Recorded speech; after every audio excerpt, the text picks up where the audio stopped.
بسم اللہ الرحمن الرحیم. اس کو کہیں اور رکھ دوں نا، اتنا ماہر بہت تیز ہے، ادھر پیچھے رکھ دوں.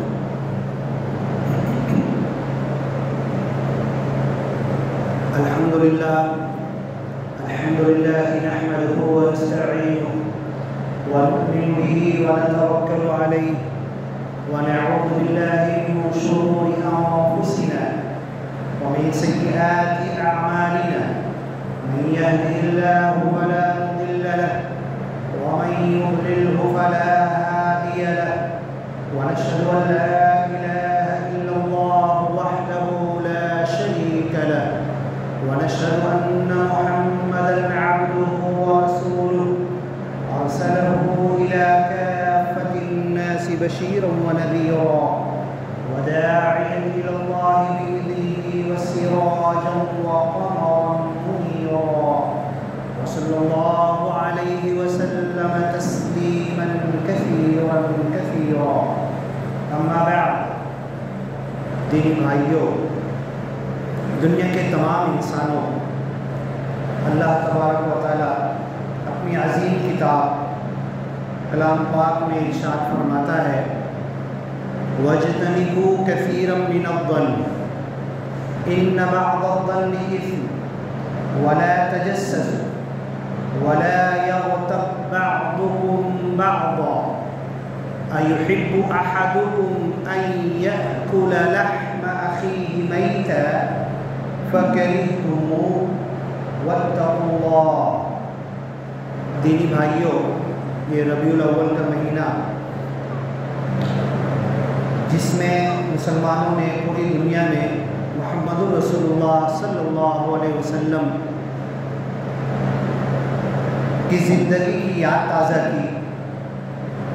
ان کی زندگی کی یاد تازہ کرنے کا انداز الگ ہو سکتا ہے، مختلف ہو سکتا ہے، لیکن یہ حقیقت ہے کہ اللہ نے اپنی کتاب میں جب کہا وَإِنَّكَ لَعَلَىٰ خُلُقٍ عَظِيمٍ، اے محمد صلی اللہ علیہ وسلم آپ اخلاق اور کردار کے اعلیٰ مقام پر ہو.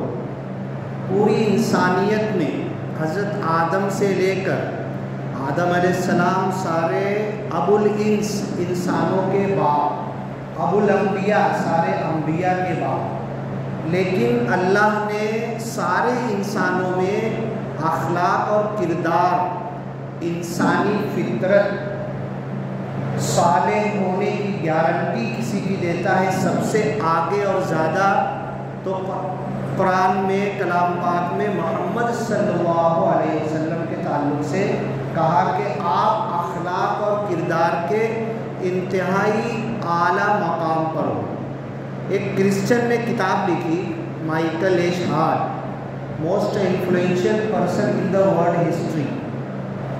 اس نے لکھا کہ دنیا کی پوری تاریخ میں سب سے زیادہ اثر انداز ہونے والا انسان انسانی تاریخ میں دنیا میں جہاں رہتا تھا، قریب والوں میں بھی دور والوں میں بھی سب سے زیادہ عزت کرنے والے جس انسان کی ہے، تو اس نے کہا کہ most influential person in the world history the محمد صلی اللہ علیہ وسلم. دنیا کی تاریخ میں چھان ڈالا اس نے، اور اس نے لکھا کہ دا رینکنگ آف 100 لوگوں کو، اپنی کتاب میں 100 لوگوں کو جگہ دیا.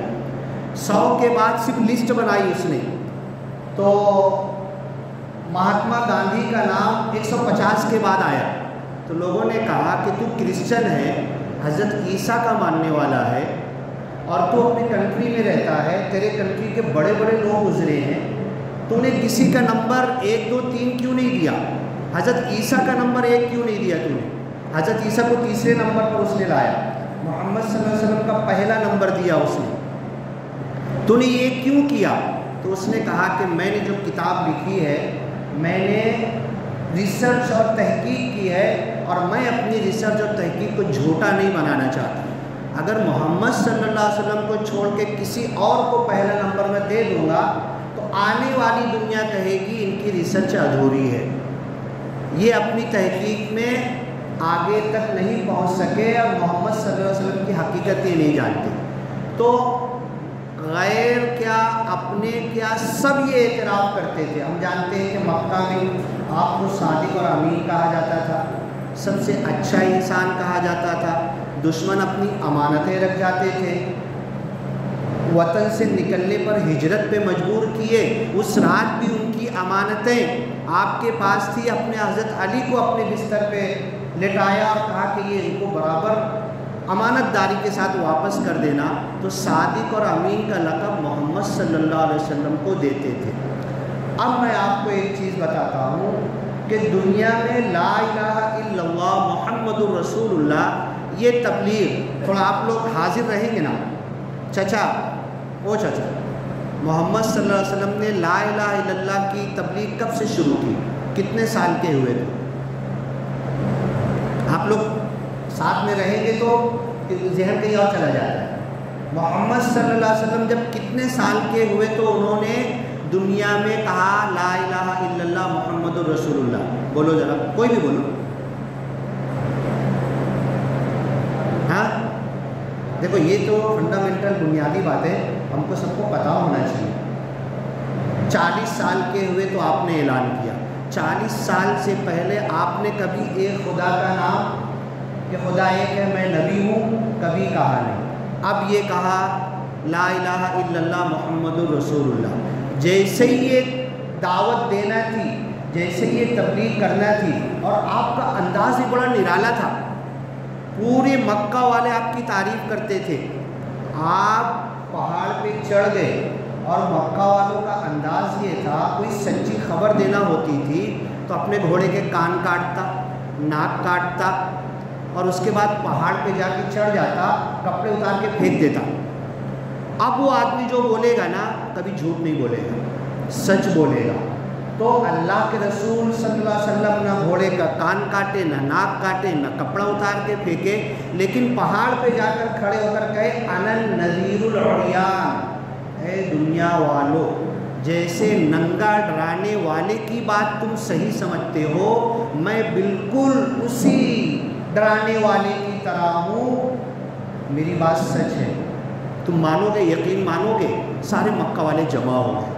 پھر آپ نے کہا کہ میں پہاڑ کے ادھر بھی دیکھ رہا ہوں اور تمہاری طرف بھی دیکھ رہا ہوں، اگر میں یہ کہوں ادھر سے ایک جنگجو لشکر ہتھیاروں سے لیس آ رہا ہے اور تمہارے اوپر چڑھائی کرنا چاہتا ہے، عورتوں کو بیوہ بنا کے، لونڈی بنا کے لے کے چلا جائے گا، بچوں کو مارے گا، تمہارے جوانوں کو قتل کرے گا، بوڑھوں کو غلام بنا لے گا، میری بات پہ یقین کرو گے؟ مکہ والوں نے کہا آپ نے کبھی جھوٹ نہیں بولا، اس مقام پر کھڑے ہو کر تو جھوٹ بولنے کا کوئی سوال ہی نہیں آتا، ہم آپ کی بات پر یقین کریں گے۔ تو اللہ کے رسول نے کہا اس سے بڑی سچائی بتاؤ، اس سے بڑی حقیقت بتاؤ، پوری زندگی کا جو نچوڑ ہے، ہم دنیا میں کیوں آئے ہیں، کیوں پیدا ہوئے ہیں، کیا کرنا ہے اور مر کے واپس کدھر جانا ہے، یہ سچائی بتاؤ۔ لوگوں نے کہا ضرور بتاؤ۔ آپ نے کہا قولوا لا الہ الا اللہ تفلحوا، اے مکہ والو کہہ دو ایک اللہ کو چھوڑ کر کوئی خدا نہیں، اسی میں تمہاری کامیابی ہے۔ ابو لہب پہلا پتھر اٹھایا، پہاڑ کے اوپر تو جا نہیں سکتا تھا، اور پھینک کے مارا، تبا لک الہذا جمعتنا، نعوذ باللہ۔ عربی کا جملہ ترجمہ کر رہا ہوں، میں تو بولنا بھی نہیں چاہتا، یہ ترجمہ میں تو عربی میں کہہ دیا، لیکن اس کا ترجمہ سنو، ابو لہب نے کیا جملہ کہا تھا؟ نعوذ باللہ، محمد صلی اللہ علیہ وسلم تمہارا ستیہ ناش ہو، تمہاری بربادی ہو، یہ بولنے کے لیے جمع کیا تھا۔ تب اللہ نے کہا تبت یدا ابی لہب و تب، محمد صلی اللہ علیہ وسلم ستیہ ناش نہیں ہوں گے، برباد نہیں ہوں گے، وہ تو آگے بڑھیں گے، ان کا مشن آگے بڑھے گا، رہتی دنیا تک ان کا نام رہے گا، ان کا کام رہے گا، اور اس کام کو لے کر آگے بڑھنے والے رہیں گے۔ برباد تو تو ہوگا، دونوں ہاتھ تو تیرے ہلاک ہوں گے، ٹوٹیں گے دنیا میں۔ ہنسو مت، سیدھا بیٹھو، اس کو دور، دونوں بچوں کو الگ کر دو، دور دور سائڈ میں ہو۔ تو برباد تو اے ابو لہب تو اور تیری جیسی ذہنیت والے ہوں گے، قیامت تک آتے رہیں۔ ابو لہب کی ذہنیت والے، قرآن میں لکھا ہوا تبت یدا ابی لہب، ہم لوگ پڑھتے ہیں نا، چھوٹی سورتیں زیادہ لوگوں کو یاد ہوتی ہے، پڑھتے ہیں نا تبت یدا ابی لہب، لیکن ہمارے پڑھنے میں جان نہیں ہے۔ ورنہ دنیا میں آج تک محمد صلی اللہ علیہ وسلم کے زمانے سے قیامت تک جتنے لوگ گستاخی کرنے والے پیدا ہوں گے، اگر میری نماز میں جان ہوگی نا، تبت یدا ابی لہب اگر واقعی پڑھنے میں جان ہوگی، مطلب معنی سمجھ کے پڑھوں گا، روحانیت کے ساتھ، اللہ کے ساتھ لگ کر نماز وہ جان والی پڑھوں گا نا، تو ایسے سب لوگ ہم کو ہلاک ہوتے ہوئے نظر آئیں گے جو جان بوجھ کر۔ لیکن ان سے پہلے ہم کو ان تک توحید، دعوت، دین پہنچانا فرض ہے۔ وہ نادان بھی ہو سکتے ہیں، ہو سکتا ہے کہ وہ سچائی پر آ جائے۔ اب آئیے، محمد الرسول اللہ صلی اللہ علیہ وسلم کس جنگ میں زخم آلود ہوئے تھے؟ دیکھو میں ایسے ہی، میرا انداز بیان ایسے ہی ہے، میں کچھ مذاکرہ، بات چیت، پوچھتے بولتے چلتا ہوں میں، تاکہ آپ پریزنٹ ہیں، بدن تو یہاں پر ہے، ذہن کے اور تو نہیں چلا گیا۔ بولو کس جنگ میں محمد صلی اللہ علیہ وسلم زخم آلود ہوئے تھے؟ بولے گا کوئی؟ میں ہی بولتا رہوں اکیلا۔ غزوہ احد کے اندر محمد صلی اللہ علیہ وسلم کی انگلی پر اچھا خاصا زخم آیا، یہاں پر لوہے کی کڑیاں چوب گئی، ماتھے میں دونوں طرف آپ کے دندان مبارک، دانت شہید ہو گئے، اور وقت آیا کہ ایک کھڈے میں آپ گر گئے۔ اور یہ سب کیوں ہوا تھا؟ ابھی جو حالات چل رہے ہیں، کچھ لوگوں نے گستاخی کی، ان تک ہم نے قرآن نہیں پہنچایا، ان تک ہم نے دین نہیں پہنچایا، محمد صلی اللہ علیہ وسلم کی حقیقی زندگی ہم نے اپنے عمل اور کردار اور اخلاق سے لوگوں کے سامنے پیش نہیں کیا، تو بولیں گے، کچھ بھی بولیں گے، ان تک ہمیں اتمام حجت کرنا ہے۔ محمد صلی اللہ علیہ وسلم کھڈے میں گرے، یہ جو کچھ محمد صلی اللہ علیہ وسلم کے ساتھ ہوا تھا، 70 صحابہ شہید ہوئے تھے، یہ پوری کریڈٹ کس کو جاتی ہے معلوم ہے؟ حضرت خالد ابن ولید رضی اللہ تعالیٰ عنہ، جو اس وقت تک رضی اللہ نہیں ہوئے تھے، دشمن کی فوج میں تھے، اور آپ کی نظر اور محمد صلی اللہ علیہ وسلم کی نظر جنگ کے میدان کے ایک ہی پوائنٹ پر تھی۔ آپ نے صحابہ کو کہا دیکھو یہ پہاڑ دو کے بیچ میں کچھ جگہ ہے، تم ماہر تیر انداز یہاں کھڑے ہو جاؤ، اور ہماری لاش کو اگر پرندے بھی آ کر کھانے لگے وہاں سے ہٹنا مت جب تک آدیش نہ آ جائے، حکم نہ آ جائے۔ یہ محمد صلی اللہ علیہ وسلم کی جنگی مہارت تھی۔ خطرہ وہیں سے ہے، بات بگڑے گی وہیں سے، دشمن وہیں سے موقع پائے گا، اور خالد ابن ولید کی نظر بھی وہیں پر تھی کہ کیسے ان کو وہاں سے ہٹائیں، اور ماہر تیر انداز سے ان کے قریب تو کوئی جا نہیں سکتا تھا، دور سے ہی تیر سے وہ لوگوں کو واپس کر دیتے تھے، تم ہٹنا مت۔ خالد بن ولید جو نہ اسلام میں کبھی جنگ ہارے، اور جب کفر میں تھے نہ کفر میں کبھی جنگ ہارے، یہ ان کی خاصیت ہے، کبھی نہیں ہارے، تمنا کرتے تھے شہید ہوں، اتنی جنگیں میں نے کیا ہے۔ اب خالد بن ولید کی نظر وہیں پہ تھی، انہوں نے ایک چال چلی، اپنی فوج سے کہا بھاگو، نکلو نکلو، واپس پیچھے کی طرف مڑو۔ یہ چال قرآن میں سورہ انفال میں، او متحیزا الی فئہ، سورہ انفال کے اندر ہے کہ ایک مومن بندہ جنگ میں کبھی پیٹھ پھیر کے بھاگ نہیں سکتا۔ اگر جنگ میں مومن بندہ پیٹھ پھیر کے بھاگا، گناہ کبیرہ ہے، کبھی بخشش نہیں ہوگی، جنت میں جائے گا ہی نہیں۔ اور اس زمانے کی عورتیں ہوتی تھی، جنگ کے بعد جب مرہم پٹی کرتی تھی، اگر تمہارے بدن کے آگے زخم ہوگا تو مرہم پٹی کریں گے، پیچھے ہوگا تو نہیں کریں گے۔ تم بزدل ہو، تم بھاگ رہے تھے تب تمہیں پیچھے لگے، تمہارے سینے، تم لڑ رہے تھے، آگے زخم، اور تم کو بزدل کہیں گے، ہم تمہارے پیچھے زخم لگا۔ تو تو حضرت خالد بن ولید نے کہا کہ جنگی چال، بھاگو، واپس پیچھے بھاگو، اور بھاگنے لگے تو کچھ مال غنیمت تھا۔ مسلمانوں نے کہا دشمن تو بہت دور نکل گیا ہے، بھاگ گیا ہے، جنگ تو ختم ہو گئی، چلو مال غنیمت اٹھاتے ہیں۔ المغنم المغنم کا نعرہ بلند ہونے لگا۔ اب وہ جو 50 تیر انداز کھڑے تھے وہ بھی بھاگ کے آ گئے کہ چلو وہ سب اٹھا رہے تو ہم بھی اٹھائیں گے۔ اللہ کے رسول کا حکم بھول گئے کہ ہمیں چیل کوے کھانے لگے تو بھی وہ جگہ چھوڑنا مت۔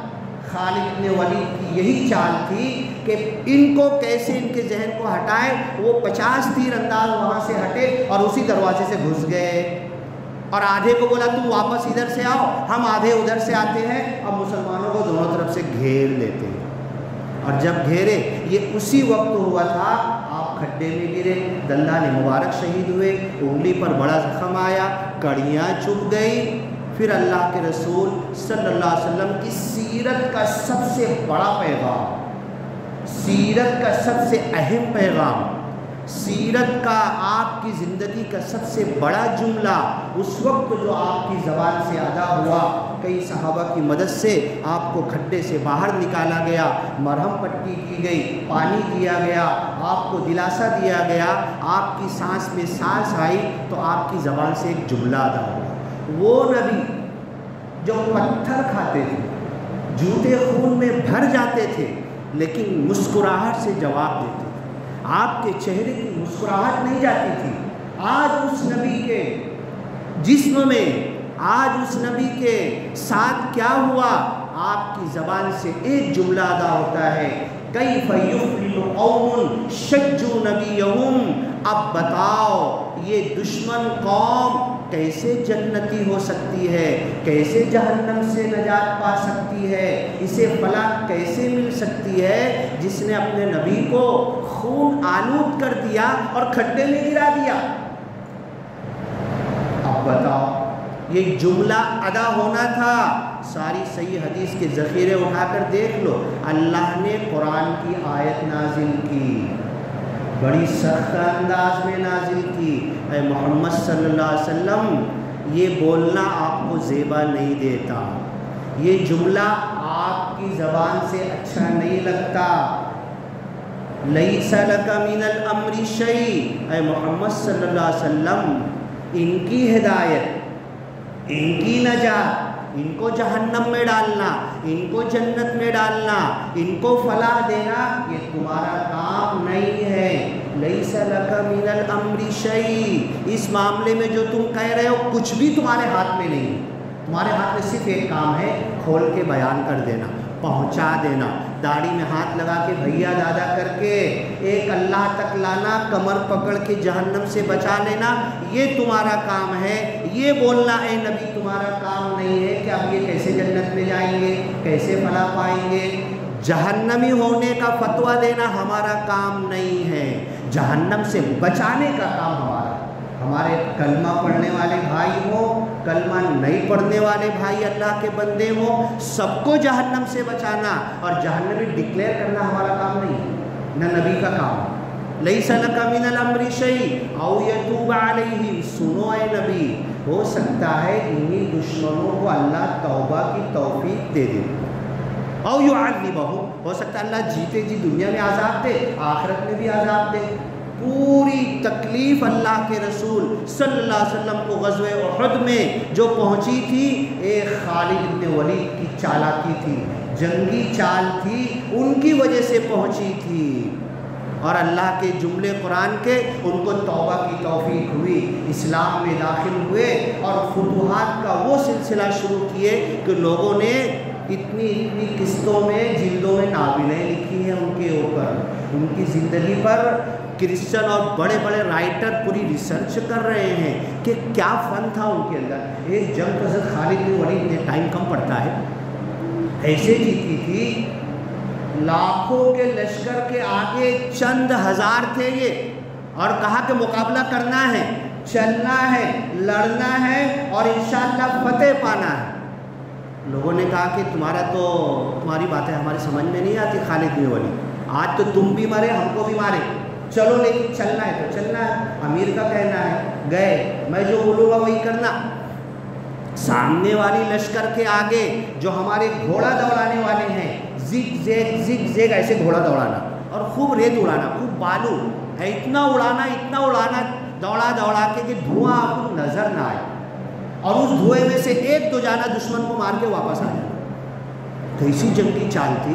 اب یہ آگے کے گھوڑا دوڑانے والے گھوڑا دوڑا رہے، ریت اڑ رہی، دھواں آ رہا، اور ادھر سے جنگجو نکل رہے پیدل، جا کے لاکھوں کے لشکر میں مار کے ریٹرن آ جانا۔ کئی گھنٹہ یہ معاملہ چلا تو دشمن سمجھتا کہ پیچھے کتنے لوگ ہیں، کتنا بڑا لشکر ہے، پتہ نہیں، چلو نکلو بھاگو۔ یہ حضرت خالد بن ولید کی چال تھی۔ اب اللہ کے رسول صلی اللہ علیہ وسلم کو اللہ نے منع کیا کہ تمہارا کام وَإِنَّكَ لَتَهْدِي إِلَى صِرَاطٍ مُسْتَقِيمٍ، تمہارا کام سیدھا راستہ بتانا ہے، ہدایت کی طرف رہنمائی کرنا ہے، ہدایت پر لا کر پٹکنا تمہارا کام نہیں ہے، منوانا تمہارا کام نہیں ہے۔ نہیں تو اپنے چچا کو بول کے تھک گئے، اتنا ساتھ دیے تھے، خالی کان میں کلمہ پڑھ دو، نہیں، نبی کا کوئی اختیار، کوئی طاقت نہیں، تم کچھ نہیں کر سکتے، ہدایت تمہارے ہاتھ میں ہے ہی نہیں۔ اِنَّكَ لَا تَهْدِي مَنْ أَحْبَبْتَ، کتنی بھی محبت کر لو، کتنا بھی چاہو کہ یہ مسلمان ہو جائے، تمہارے چاہنے سے نہیں ہوگا، یہ اللہ کی تقسیم ہے، ہدایت، جنت، جہنم، کفر پر مرنا، ایمان پر مرنا۔ اب یہ جو سیرت کا درس، اس کو 3 حصوں میں بانٹ سکتے ہیں۔ سیرت کا درس اللہ کی معرفت اور اللہ کے رسول صلی اللہ علیہ وسلم کی پوری زندگی۔ میں اللہ کو مانتا ہوں، جانتا ہوں، معرفت کہتے ہیں، میں جانتا ہوں لا الہ الا اللہ، فاعلم انہ لا الہ الا اللہ، تم جان لو اللہ کے سوا کوئی خدا نہیں، جان لیا میں نے، کلمہ پڑھ لیا۔ اب اس سے آگے اللہ کہتا ہے مما عرفوا من الحق، تمہیں معرفت تک پہنچنا ہے، اللہ کی سچی معرفت حاصل کرنا۔ اور یہ نماز جو ہم پڑھ رہے ہیں نا، اللہ کی قسم آج تک ہم نے معرفت والی نماز نہیں پڑھی، آج تک ہم نے کہ اللہ سامنے میں اللہ کو دیکھ رہا ہوں، ان تعبد اللہ کأنک تراہ، ویسی نماز نہیں پڑھی ہے۔ اب اس اللہ کی معرفت کے 3 حصے ہیں۔ اپنے آپ کو پہچاننا، میں کون ہوں، میں دنیا میں کیوں آیا ہوں، کیا کر رہا ہوں، اور مر کر مجھ کو واپس کدھر جانا، اور اس کائنات دنیا کی ہر چیز کو پہچاننا، اور انسانوں کو پہچاننا، جتنے بھی انسان ہیں۔ اب ایک چیز یہ ہے، ہم لوگ سب سے پہلے معرفت کی شروعات، ایک نے کہا کہ نظر سے ہوتی ہے۔ ایک پر نظر پڑی، میں نے گاڑی میں جا رہا، ارے یار یہ تو کافر ہے، ہندو ہے، متنے کی تمیز نہیں ہے، جہنمی ہے۔ ایک نے کہا کہ معرفت کی شروعات دل سے ہوتی ہے، دل میں پہلے وہ تڑپ پیدا کرو، میں تمہاری کمر پکڑ پکڑ کے جہنم سے بچا رہا ہوں۔ ایک ایک جس پہ نظر پڑے یہ خیال دل میں پیدا کرو، تڑپ پیدا کرو، میں جا رہا ہوں منماڑ سے بمبئی، اور بمبئی سے میرا کام ہے، کام کر کے واپس آؤں گا، لیکن یہ تو میرا دنیاوی کام ہوا۔ اے اللہ اس راستے میں جتنے لوگ ملیں گے نا، میرے دل کی تڑپ یہ ہے کہ جتنے لوگ ملیں گے کچھ بات چیت کا موقع ملے گا، کیسے میں اللہ تیرا تعارف ان کو کرا دوں، میرے دل میں تڑپ ہے، اور تیرا تعارف کرا دوں گا تو وہ جہنم سے بچ جائیں گے، اور ایک مرتبہ بھی تیرے تعلق سے ان کے اندر کہ اللہ ایک ہے، دنیا کا چلانے والا، پیدا کرنے والا، ایک مرتبہ بھی خیال پیدا ہوا، حین من الدہر، تو اللہ تعالیٰ قیامت میں پہلا سوال کرے گا نا، ایک ایک سے بات کرے گا نا، کیا پوچھے گا اللہ تعالیٰ؟ میرے کو پہچانتا ہے کوئی بھی؟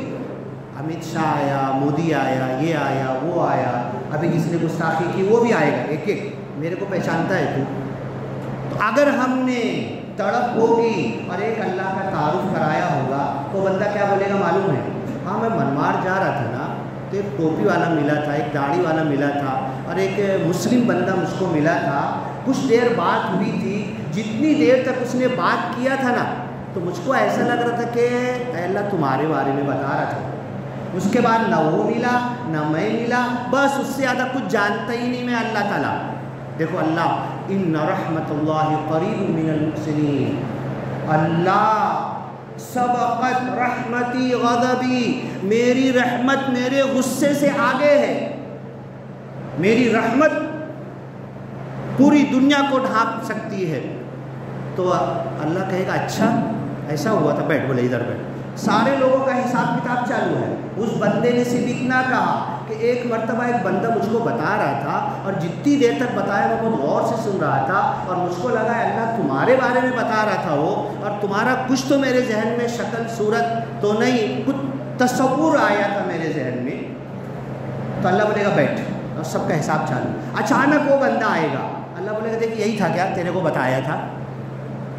ارے ہاں یہی تھا۔ اللہ بولے گا فرشتوں کو اس کو بھی دونوں کو جنت میں لے گا، اس کا بھی حساب نہیں ہوا، اس کا بھی حساب۔ یہ ہے توحید کا کام، یہ ہے اللہ کے بندوں کو جہنم سے بچانا، یہ دل کی تڑپ ہے۔ جب یہ دل کی تڑپ ہوگی نا تو نظر جب پڑے گی، اب میں ریلوے میں بیٹھا، دیکھو آپ اللہ کی قسم، آپ کا طرز زندگی، آپ کی نظر، آپ کا سوچ، آپ کا خیال، آپ کے دل کی کیفیت آپ کو موب لنچنگ کروا سکتی ہے، مار مار کے آپ کے ایک ایک بال نوچ لیں گے، ختم کر دیں گے، اور اللہ کی قسم اپنے گھر لے جا کر اپنے جانور کا تازہ دودھ نکال کے بھی پلائیں گے، آپ کے پیر بھی پڑیں گے اور آپ کو خدا مان لیں گے وہ۔ یہ دونوں کام ہو سکتا ہے۔ شروعات کہاں سے ہوتی میں بتاتا ہوں، ٹائم ہو رہا ہے نا، بس اتنا بتا کے ختم ہو۔ 35 تک لوگ چلے گا امام صاحب، اگر آپ لوگ اجازت دیے تو 35 تک بولو تو لیتا ہوں۔ تو اب جیسے ہی نظر پڑی ریلوے میں بیٹھا ہوں، میرے سامنے ایک ہندو آیا یا اللہ کا نہیں جاننے والا سیٹ پر آیا، اب میرے ذہن میں خیال کیا آ رہا ہے، یار گندے ہے، ناپاک ہے، مودنے کی تمیز تو نہیں ہے، جہنمی ہے۔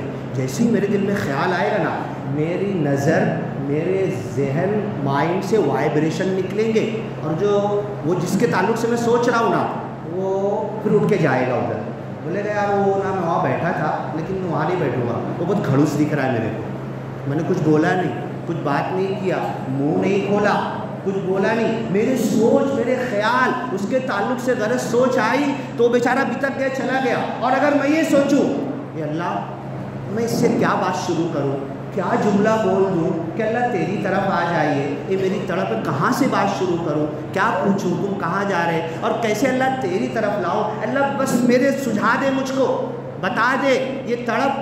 تو تم نہیں بولو گے، وہ پوچھے گا بھائی صاحب آپ کہاں جا رہے ہیں، اور بھائی صاحب آپ بہت چہرے مورے سے تو بہت اچھے دکھتے ہیں، پھر دیکھو بات کرو نا، بات یہاں سے آگے بڑھتی ہے۔ اور اگر ہم نگیٹیو انداز سے دیکھیں گے تو جا کے دوسرے ڈبے میں بازو والی سیٹ بولے گا دیکھ وہ بہت کھڑوس ہے، وہ جو بیٹھا ہے نا بہت کھڑوس ہے، وہ آئے گا وہ بھی دیکھے گا، ہاں یار صحیح بولا بہت کھڑوس ہے، وہ جا کے تیسرے کو، چوتھے کو، ریلوے میں پانچویں کو بولے گا، اور آئیں گے گھر کہاں جا رہا، کیوں تم سے کیا کرنا ہے، بس یہاں سے بات بگڑ گئی، تم سے کیا کرنا ہے، کھانے کا کیا ہے تیرے، کچھ لایا کھانے کو، ہاں دیکھ تیری بیگ بتا دو، ان کو کوئی ادھیکار نہیں ہے بیگ چیک کرنے کا۔ میرے دل کا تاثر، میرے نظر کی میرا غلط تصور ان کو مجھے موب لنچنگ پہ مجبور کر دیا، اور اتنا ماریں گے، اتنے سارے کیسز ہو چکے ہیں، ضرور ماریں گے۔ تو کم از کم اگر ہم ہر جگہ قرآن کھول کے ایک دعوت ایسے نہیں رکھ سکتے تو دل میں صرف یہ تڑپ پیدا کریے، عملی تجربہ ہے نا، کر کے دیکھو، آپ دیکھو کتنا گرویدہ ہوگا،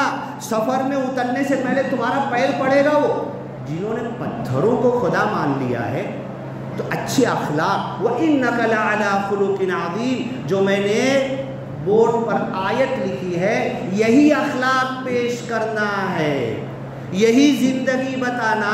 اور اے محمد صلی اللہ علیہ وسلم تم اخلاق کے اعلیٰ پیمانے پر ہو۔ میں نے شروع میں آیت پڑھی تھی، سورہ حجرات کی آیت پڑھی تھی، یا ایھا الذین آمنوا، اے ایمان والو، اجتنبوا کثیرا من الظن، بہت زیادہ بدگمانی سے بچو۔ بس یہیں سے بات بگڑتی ہے نا، میرا ذہن، میرا سوچ میں یہ تو ہندو ہے، یہ تو کیا ہے، کیسا ہے، یہ خیال آ رہا ہے میرے دل۔ وَاجْتَنِبُوا كَثِيرًا مِنَ الظَّنِّ، بدگمانی مت کرو، اِنَّ بَعْضَ الظَّنِّ اِثْمٌ، بہت ساری بدگمانیاں گناہ ہوتی ہے۔ وَلَا تَجَسَّسُوا، بدگمانی میرے دل میں آئی تھی، دماغ کے اندر تجسس مت پیدا کرو، یہ کیا ہے کیا نہیں ہے۔ وَلَا تَجَسَّسُوا وَلَا يَغْتَبْ بَعْضُكُمْ بَعْضًا، پہلی دو بیماریاں تمہارے اندر آئے گی، بدگمانی کرو گے۔ ارے یار یہ جو مولانا بول رہے ہیں نا، پتہ نہیں کون سی جماعت کے ہیں، پتہ نہیں کدھر سے آئے، کیا بول رہے ہیں. یہ بدگمانی کرو گے نا، یہاں سے شروعات ہوگی. اور تجسس کرو گے، کھوج چھان بین کرو گے. جانے دو نا، جو باتیں آئی وہ سنو، کیا کہا وہ سنو. اب نہیں اس کی کھوج کریں گے، وہ کیا ہے کیا نہیں ہے، ہر ایک کی کھوج میں لگ گئے. تمہارا کام نہیں ہے. تجسس کرنا ہے تو اچھی چیزوں کی تجسس کرو، کیوریسٹی، کھوج چھان بین کرو، موتی ہیرے نکالو، چنو اپنی زندگی کے لیے، دوسروں کی زندگی کے لیے. اب میں تجسس میں لگ گیا، اس کے کیڑے نکالنے لگا. اس کے بعد تیسرا کام میں ضرور کروں گا. تیسرا کام وَاجْتَنِبُوا كَثِيرًا مِنَ الظَّنِّ إِنَّ بَعْضَ الظَّنِّ إِثْمٌ وَلَا تَجَسَّسُوا وَلَا يَغْتَبْ بَعْضُكُمْ بَعْضًا. پھر میں غیبت، جب تجسس کروں گا نا، کس کی زندگی کا کچھ کھول کے نکال لوں گا نا، تو غیبت کروں گا. ابھی وہ تو ایسا ہے، وہ تو ویسا ہے، اس کا پیچھے کا معلوم ہے کیا، وہ تو ایسا کرتا تھا. ہاں، جب کہ اللہ کے رسول نے کہا، نئے لوگ اسلام میں آ رہے تھے، ساری پیچھے کا دروازہ بند کر دیا، سب پہلے کے معاف ہو گئے، بلکہ سارے گناہوں کے بدلے میں نیکی مل گئی. یبدل اللہ سیئاتہم حسنات. پیچھے کی بات کبھی کرنا مت. کون تھا بولتے نا 900 چوہے کھا کے بلی حج کو چلی، کبھی یہ بولنا مت کیا تھا جانے دے، ابھی توبہ کر لیے صحیح ہو گئے نا، تو اپنی زندگی دے.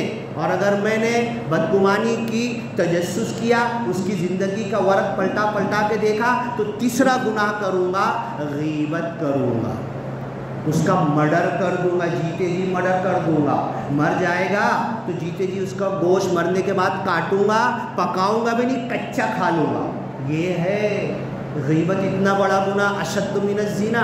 مت کرو غیبت، رہنے دو. کون برا ہے، کون کتنا برا، اللہ دیکھ لے گا، اللہ حساب لے گا. کسی کی برائی کے ہم دلال نہیں ہیں، ہم وکیل نہیں بننے والے، ہم گواہ نہیں بننے والے. اور اس کو دوسروں تک پہنچانا، ابھی دیکھو معلوم ہے وہ، ہاں عورتوں میں ہماری بیماریاں ہیں. وَإِنَّكَ لَعَلَىٰ خُلُقٍ عَظِيمٍ. ہمارے اخلاق اور کردار کو نوچ کے کھا جاتے ہیں. اب میں نے غیبت کرنا شروع کیا. أَيُحِبُّ أَحَدُكُمْ. کیا تم میں سے کوئی پسند کرتا ہے أَن يَأْكُلَ لَحْمَ أَخِيهِ مَيِّتًا. اس کا بھائی مر گیا، کفن دفن کرنا، مغفرت کی دعا کرنا، لے جا کے دفنانا، لوگوں کو بتانا، نہلانا، صابن اپنے پیسے کا لانا، بیری کا پتہ کھولانا، سب کچھ کرنا. أَيُحِبُّ أَحَدُكُمْ. یہ تم کو زیادہ پسند ہے کہ دوسرا کام بتاؤ. تم میں سے گئے، چھری لیے، اس بھائی کا گوشت کاٹے اور پکائے بھی نہیں، کچا کھانے لگے. تم ایسا کام فَكَرِهْتُمُوهُ. پسند کرو گے نا پسند کرو گے، بتاؤ ذرا بولو نا. آپ کوئی پسند کرے گا؟ اللہ سوال کر رہا. پسند کرو گے کہ ناپسند کرو گے؟ بولو نا ذرا. اپنے مردہ بھائی کا گوشت کاٹ کے کھانا.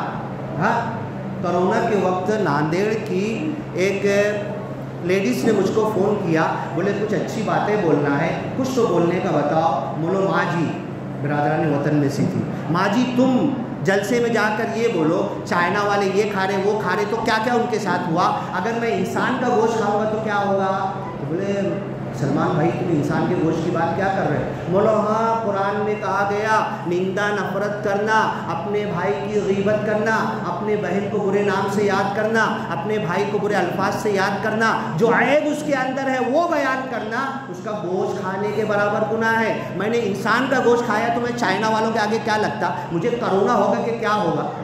ہاں، تو میں نے بدگمانی کی، تجسس کیا غلط، کسی کی زندگی میں دیکھو اس کا کیا چل رہا، اس کا کیا چل رہا. کیا تیرے کو پڑھو، اپنی زندگی دیکھنا، تیری جنت جہنم بنی کیا.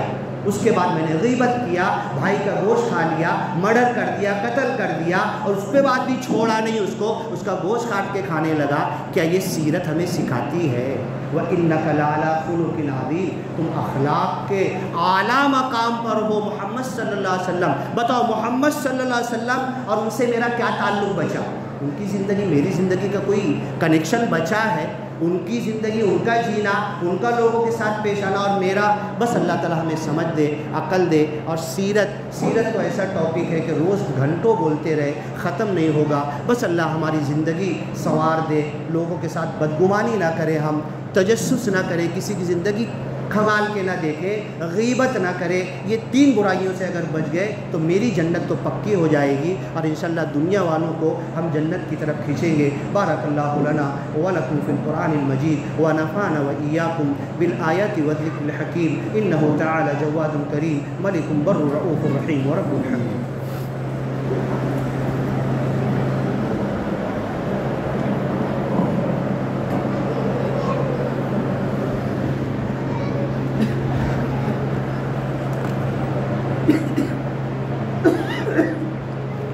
ہے۔